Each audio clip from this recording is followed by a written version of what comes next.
Hello बच्चों, कैसे हो आप लोग। आज की इस वीडियो में चैप्टर 2 गणित मंजरी का इंट्रोडक्शन टू लीनियर पॉलिनोमियल का एक्सरसाइज 2.1 को सॉल्व करेंगे। इस चैप्टर का इंट्रोडक्शन का वीडियो मैंने ऑलरेडी अपलोड कर रखा है। यदि आपने नहीं देखा तो जाकर के देखिए, उससे आपको बहुत कुछ सीखने को मिलेगा। चलिए इस एक्सरसाइज को सॉल्व करते हैं। यदि आपको नोट्स वगैरह तैयार करना तो अपना नोटबुक और पेन लेकर के तैयार हो जाइए और हमारे साथ इसको करते जाइए। पहला क्वेश्चन आपका है, find the degree of the following polynomial. हमने इंट्रोडक्शन वीडियो में बताया था डिग्री क्या होता है। Degree is the highest power of variables. Variables यहाँ एक्स वेरिएबल है, हाईएस्ट पावर लेना है, यानी इसकी डिग्री क्या हो गई 2।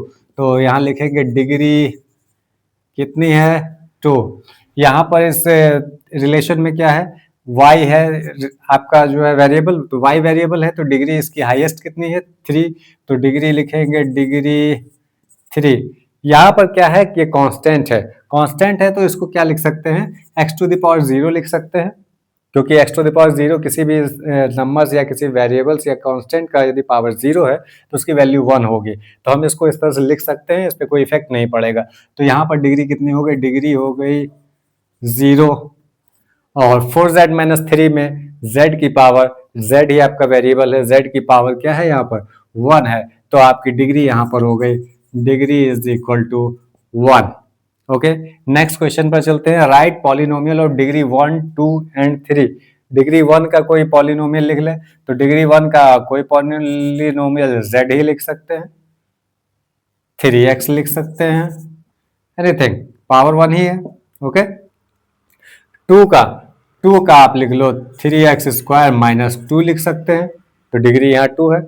ओके, और 3 का 4x cube minus 3x square plus 2x plus 1, तो मैक्सिमम पावर ये 3 है, तो ये 3 डिग्री का हो गया। तो इस तरह से आप कोई भी जो है एग्जांपल लिख सकते हैं। नेक्स्ट क्वेश्चन है आपका, what are the coefficient of x square and x cube in the polynomial. Coefficient यानी किसका कह रहा है यहाँ पर, एक्स स्क्वायर का टर्म कहाँ है, ये है, दिया है आपको, रिलेशन दिया x to the power 4 minus 3x cube plus 6x square minus 2x plus 7। ये जो पॉलिनोमियल दिया आपको कह रहा है एक्स स्क्वायर का कोफिशिएंट, एक्स स्क्वायर में किसका मल्टीप्लिकेशन हुआ है, तो ये एक्स स्क्वायर है, एक्स स्क्वायर में किसका मल्टीप्लिकेशन हुआ 6 का, तो लिखेंगे coefficient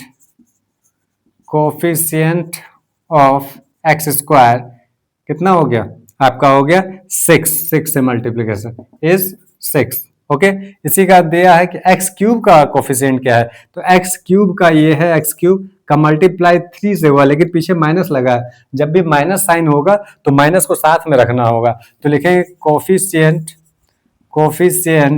of x cube is -3। Okay, next question है, what is the coefficient of z in the polynomial 4z cube plus 5z square minus 11। अब इसमें z का पूछा है, मतलब z की पावर 1 होना चाहिए, तो इसमें z की पावर 1 वाला तो कोई नहीं है, तो इसलिए उसका जो है कोफिशिएंट क्या हो जाएगा 0। लिखेंगे coefficient of z, coefficient of z bracket में लिख लेंगे, mean z to the power 1 is 0, सीधे 0 लिख लें, इस तरह से आपका आंसर हो जाएगा। नेक्स्ट कह रहा है, लास्ट क्वेश्चन है, what is the constant term of the polynomial 9x cube plus 5x square minus 8x minus 10। तो सबके साथ तो वेरिएबल लगा हुआ है, सबके साथ वेरिएबल लगा, 9 के साथ भी एक्स क्यूब लगा, 5 के साथ एक्स स्क्वायर लगा, 8 के साथ एक्स लगा हो, तो यहाँ कांस्टेंट टर्म क्या है, ये है 10, तो कांस्टेंट आपका हो गया -10। ओके, लिखेंगे कांस्टेंट इज,